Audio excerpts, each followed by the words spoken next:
Muito bem, no vídeo anterior eu falei sobre alguns livros de literatura estrangeira que estão na minha estante implorando para serem lidos. E eu havia falado naquele vídeo que eu faria, né, porque quando eu comecei a separar os livros eu acabei me dando conta que só tinha literatura estrangeira, então eu decidi, né, fazer também um vídeo falando sobre algumas obras de literatura nacional que também estão implorando para serem lidas aqui na minha estante. E no vídeo passado eu comecei falando sobre um livro que não é propriamente de ficção. Na verdade, não é um livro de ficção, que foi o livro do Pierre Bayard, Como Falar dos Livros que Não Lemos. Já que eu me propus a falar de livros que eu ainda não havia lido, então eu tinha que pelo menos fazer ter alguma base, digamos assim, para que isso fosse possível. Então eu falei daquele livro do Pierre Bayard, foi o único livro da lista que não era livro de ficção, não era romance. E hoje também eu quero começar falando de um livro que não é propriamente um livro de ficção, mas cujo autor é um autor muito conhecido, aliás. Ele tem, digamos assim, uma pena, ele tem um estilo um tanto romanesco, quase, né?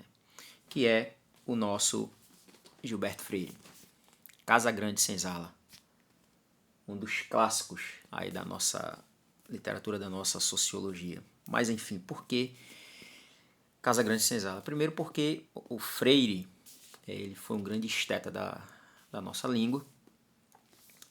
De fato, ele tem uma escrita muito peculiar.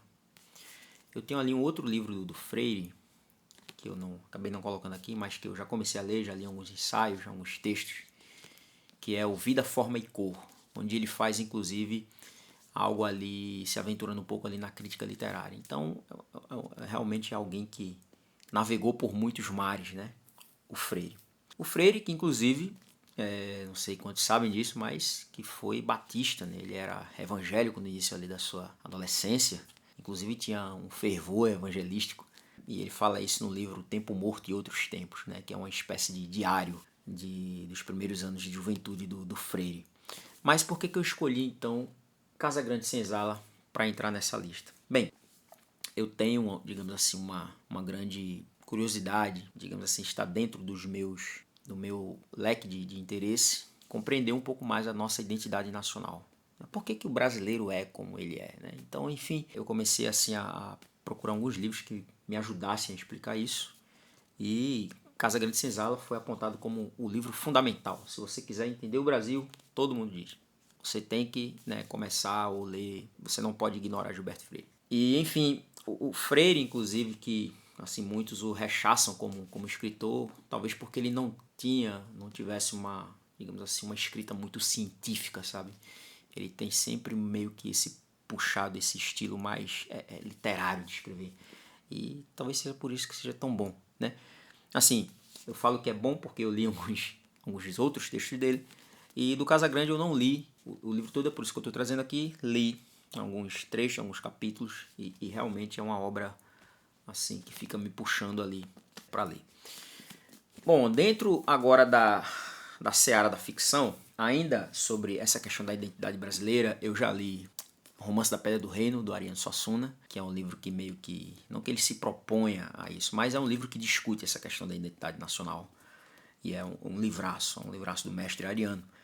Mas um que eu não li e que fica me puxando ali pela camisa para ser lido é o do João Baldo Ribeiro, Viva o Povo Brasileiro, que é uma anti-história do Brasil. Isso foi o que me fisgou nesse livro, esse chamariz de ser uma anti-história, né? Então, o livro ele vai falar um pouco ali da chegada dos holandeses, etc. E, enfim, como que isso influenciou, né, a chegada dos holandeses, a sua retirada, como que isso influenciou a identidade nacional. Então, o João Baldo aqui ele vai fazer se aventurar, né, a explicar as origens do Brasil ficcionalmente. Enfim, e por isso que eu trouxe aqui esse livro. Bom, dentro dessa mesma toada ainda tem um livro do Herberto, que na verdade eu não ia trazer esse livro aqui dele, eu vou comentar daqui a pouco, né, logo em seguida, sobre um outro livro do Herberto que eu não li.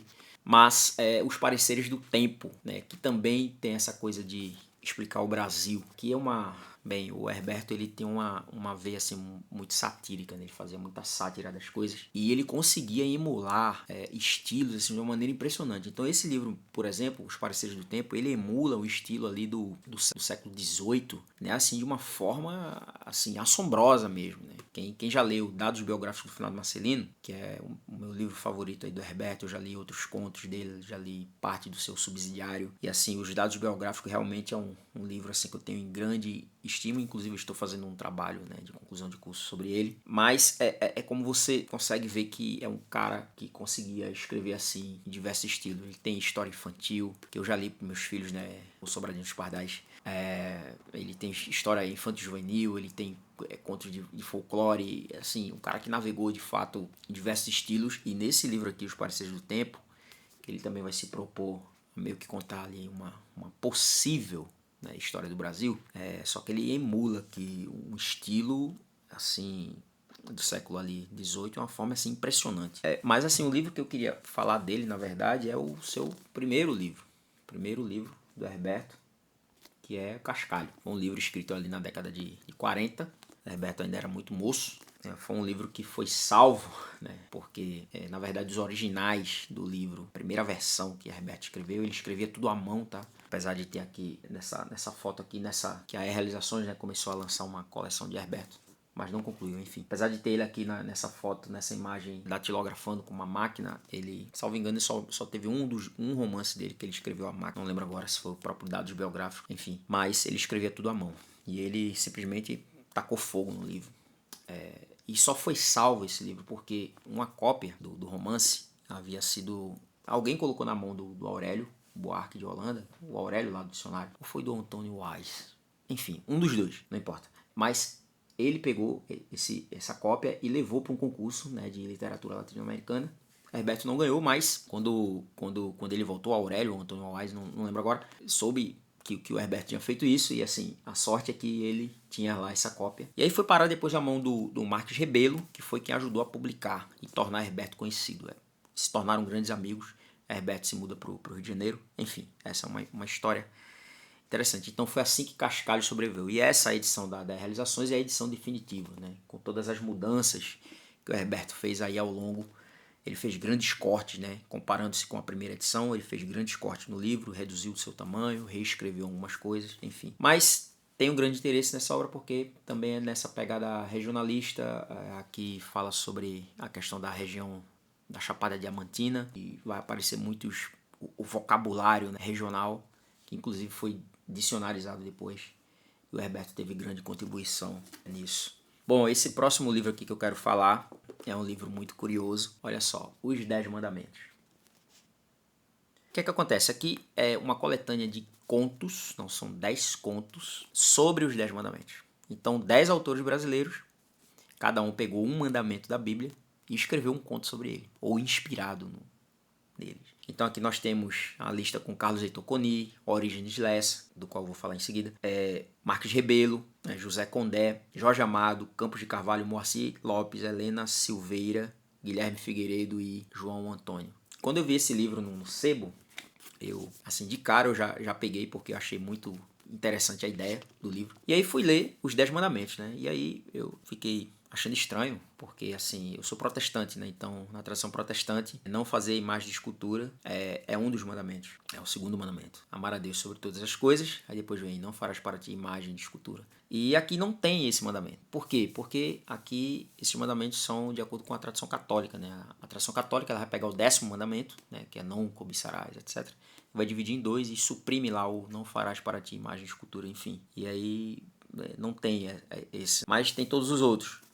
Então, achei muito interessante aqui esse livro. Já li um conto, inclusive, desse livro, que foi do Marques Rebelo, que é um autor, assim, eu li o Marques Rebelo. O conto do Marques Rebelo aqui é sobre o terceiro mandamento para os católicos, que é guardar o dia do Senhor, e para nós protestantes é o quarto, né? Esse, que é o conto à la mode do Marques Rebelo.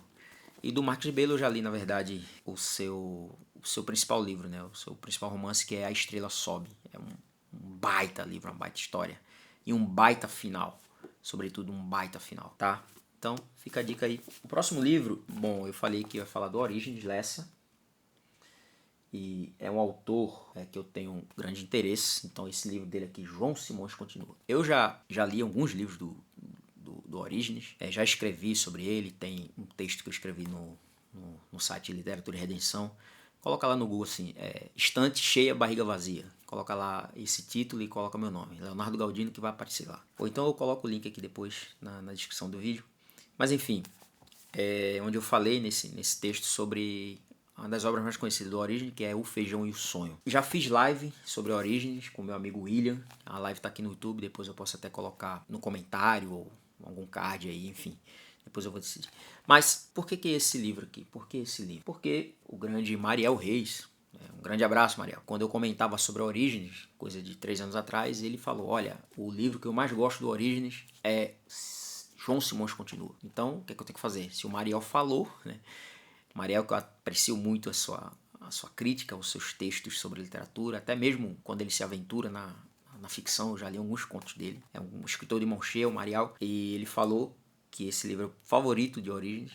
Aliás, é o livro de Orígenes favorito dele. Eu digo, pô, então tem que comprar, né? Então é um livro que fica meio que implorando. Agora, tem outra razão também porque eu tenho interesse nesse livro. Porque eu já ouvi alguém dizer, não lembro quem, mas que esse seria o testamento espiritual do Orígenes. Para quem não sabe, Orígenes, ele era filho de um pastor protestante, Vicente Temudo Lessa, que já escreveu biografia, né, de Lutero, de Calvino, lá no início lá do século XX. Enfim, e ele era um pastor presbiteriano e Orígenes ele foi criado, né, num lar presbiteriano. E de certa forma isso fica meio que retratado ali no seu livro Rua do Sol. Não que, enfim, ele fale de um pastor, mas no romance o seu pai é um professor, né? Embora o pai dele também fosse professor, né, de grego e latim e hebraico nas escolas lá em São Luís do Maranhão. Mas enfim, isso é uma outra história. Eu tenho grande interesse por isso, porque me parece que esse aqui é uma espécie de testamento espiritual do Orígenes, que viveu fora da fé de seus pais, mas alguém vai dizer que lá pelo final da sua vida ele se reencontra, né, com a fé, e isso meio que fica aqui registrado nesse romance. Bom, eu só vou saber quando eu ler, né? Realmente eu não sei. Próximo livro é do Josué Montello, Os Degraus do Paraíso. Tá aqui uma edição bastante antiga. Mas por que Josué Montello? Porque ele tem tudo a ver com Orígenes, porque o pai de Josué Montello era diácono na igreja da qual Vicente Temudo, pai de Orígenes, era pastor. Então eles foram meio que criados ali, tiveram uma infância compartilhada, né? Então o Josué Montello, que foi um diplomata, né, um grande escritor brasileiro, muito profícuo, muito prolífico também, tem muitos livros do Josué Montello, um escritor maranhense. Eu tenho ali os diários completos dele e assim, é muito gostoso de ler o diário, de fato. Por que também o meu interesse nesse livro e por que esse livro fica me chamando para ler? Bem, porque também o tema da religião está presente aqui. Eu tenho um amigo que é o Márcio Carvalho, para quem eu mando um abraço também. O Márcio diz que esse livro, o Márcio que é maranhense inclusive, ele diz que esse livro você tem que ler com a faca atravessada na garganta, porque a maneira como a fé é retratado aqui, né? O ambiente eclesiástico e tal, familiar, é uma forma muito, assim, muito difícil da gente engolir. Mas é por isso mesmo que eu também tive muito interesse em ler esse livro. Eu já comecei a ler, inclusive, mas tive que largar por razões assim de tempo. Então esse é um livro que fica me chamando a toda hora também. Meu próximo livro, ainda dentro desses escritores aqui do Nordeste, né? Que é do Francisco Dantas, Coivara da Memória.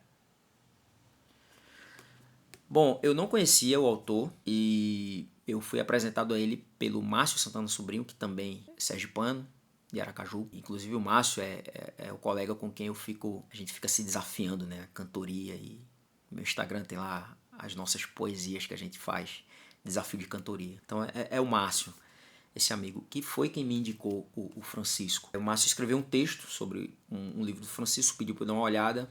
E eu fiquei curioso com o texto e tal. E aí foi quando ele foi me falando dos livros, eu disse, caramba, interessante. Aí fui atrás do primeiro livro. Esse é o primeiro romance do Francisco Dantas, que ele começou a escrever já velho, digamos assim. Hoje ele tem mais de 80 anos, 81, 82, alguma coisa assim. Mas esse livro já me cativou com o título, né? Coivara da Memória. Coivara é o resto da palha que não pegou fogo, né? E aqui é a história de um camarada que é acusado de homicídio, e aí enquanto o seu julgamento não sai, ele vai começar a vasculhar os papéis processos e especialmente a sua memória, né, para tentar se defender. É algo mais ou menos o que acontece lá com o protagonista do Romance da Pedra do Reino, né? Enfim, tem uma relação aí, eu acho, esses dois livros. Mas esse livro, inclusive, conta com um endosso aqui do Wilson Martins, que foi um crítico, né, literário. É o autor lá daquela série de livros, né, a História da Inteligência Brasileira. Enfim, o Wilson Martins disse assim, ó, Dantas renova a literatura de ficção, a arte narrativa, para além de Guimarães Rosa, o que teoricamente parecia impossível. Nossa! Então, assim, e eu comecei a ler esse livro, comecei a folhear e tal, e aqui eu achei uma descrição, cara, que ele faz de um galo, né, o galo do avô do protagonista. Cara, uma descrição assim, espetacular, espetacular. Eu queria ler pra vocês aqui, mas, enfim. Bom, eu fico aí, eu vou deixar vocês com água na boca, realmente. A escrita desse camarada aqui é muito boa. Bom, próximo livro é de um autor que eu falei no outro vídeo, né? Que foi quem escreveu o texto de apresentação da nova edição do livro Retorno a Brideshead, do Evelyn Waugh. Alexandre Soares Silva é o meu autor brasileiro contemporâneo favorito. Bom, deixa eu falar um pouquinho do Alexandre, cara, porque assim, é o autor que mais me faz rir depois de Nelson Rodrigues, né? Ou junto com Nelson Rodrigues, se você preferir. Então, só para vocês terem uma ideia do tamanho, assim, do Alexandre, assim, do quanto ele significa para mim enquanto escritor. Bom, esse livro dele, Morte e Vida Celestina, é uma edição... Eu não sei se tem outra edição desse livro, eu acho que não. Mas enfim, ele se passa na cidade fictícia das Quaresmeiras Roxas, né? O Alexandre ele tem uma mente assim muito peculiar para criar cenários e personagens. E eu já li esse livro, na verdade, ele faz parte de uma espécie de trilogia das Quaresmeiras Roxas. O primeiro livro é A Coisa Não Deus, que eu li, do Alexandre. É um livro muito, muito interessante, muito louco, muito doido. O que é Quaresmeiras Roxas? Na verdade, é uma cidade lá no paraíso para onde vão as almas, né, aristocráticas, as pessoas, espíritos cheios de charme e bom gosto. E assim, muita coisa louca acontece ali. Então esse livro aqui é uma espécie de... Ele se passa nesse mesmo universo, embora a história não seja uma continuação do A Coisa Não Deus. O título é claramente inspirado, né, ou parodiado aí do João Cabral de Melo Neto, né? Morte e Vida Severina. Mas enfim, bom, esse livro aqui do Alexandre é um livro que tá me pedindo assim para ser lido porque eu quero completar a trilogia dele. O terceiro livro seria A Alma da Festa, que eu não trouxe aqui porque assim seria redundante. Eu quero ler essa trilogia do Alexandre. Eu já li o livro dele de textos da internet, né, que é A Humanidade é uma Gorda Dançando um Banquinho. Sensacional, assim, é impossível você não rir com as tiradas do Alexandre. E também o livro de contos dele, O Homem que Lia os Seus Próprios Pensamentos. Bem, só um episódio que eu quero falar sobre esse livro do Alexandre é que eu estava lendo esse livro e eu estava com a minha esposa no consultório pré-natal. Ela estava grávida, né, da nossa filha, Júlia. Isso em 2021, quando o livro foi lançado. Eu estava lendo lá o livro no Kindle e de repente me bateu uma crise de riso com uma das histórias, um dos contos que o Alexandre escreve nesse livro. E me bateu uma crise de riso que eu não conseguia, simplesmente não conseguia parar de rir. Não conseguia. E aí minha esposa ficou, óbvio, né, constrangida, as pessoas olhando pra mim e tal. E ela me catucando, me dando cotoveladas. O que é que tá acontecendo? Eu digo, não consigo parar de rir. E aí ela entrou, a médica chamou ela pra atendê-la, e ela entrou e eu fiquei lá fora rindo, né, sentado lá nas cadeiras, até que eu tive que levantar, tomar um ar lá fora, porque realmente tava difícil a situação. Então, assim, é um cara assim, sensacional. As tiradas dele, as situações que ele cria são geniais. Então esse livro dele aqui é um livro que eu tenho que ler, Alexandre Soares Silva. Eu tenho outros livros dele que eu preciso ler também. Bom, o último livro que eu quero trazer é um livro já, eu acho que conhecido aí do público, pelo menos evangélico, protestante, enfim, que é do Leandro Lima Wurlitzer, que é As Crônicas de Olan. Bom, eu confesso que já faz tempo que eu deveria ler esse livro, eu tinha que ler o tempo, porque quem eu conheço que leu disse que é muito bom. Esqueça os preconceitos, né? O livro começa com As Crônicas de, o cara tá querendo imitar Lewis e Narnia e tal. Eu também tinha esse preconceito, mas é um preconceito meio bobo, né? Então, assim, esqueça isso, foi o que me disseram, ó, esqueça isso e mergulhe no livro, que a história é muito boa, tem muitos plot twists, né? Muitas reviravoltas, e você certamente vai curtir muito. Então, é um livro assim que, como é um livro meio grande, né? Vocês podem ver aqui ó, o tamanho do garoto. Eu acho que tem mais de 600 páginas cada um. Então, assim, levaria bastante tempo, né? Mas é um livro que certamente, assim, eu pretendo ler logo. Vocês veem aqui que ainda tá no plástico, ainda não tirei o livro do plástico. Tá aqui. Bom, é isso. Eu acho até que teria outros livros para falar, mas por hora é isso. Se você conhece algum desses livros, se você já leu, você pode deixar aqui nos comentários para aguçar ainda mais a minha curiosidade. Quem sabe numa dessas eu realmente apresso a leitura desses livros. Se você não conhece, achou interessante, legal, torço para isso. E se por acaso você gostou desse vídeo, né, curta aí, compartilhe com seus amigos e até o próximo vídeo. Foi um prazer. Tchau.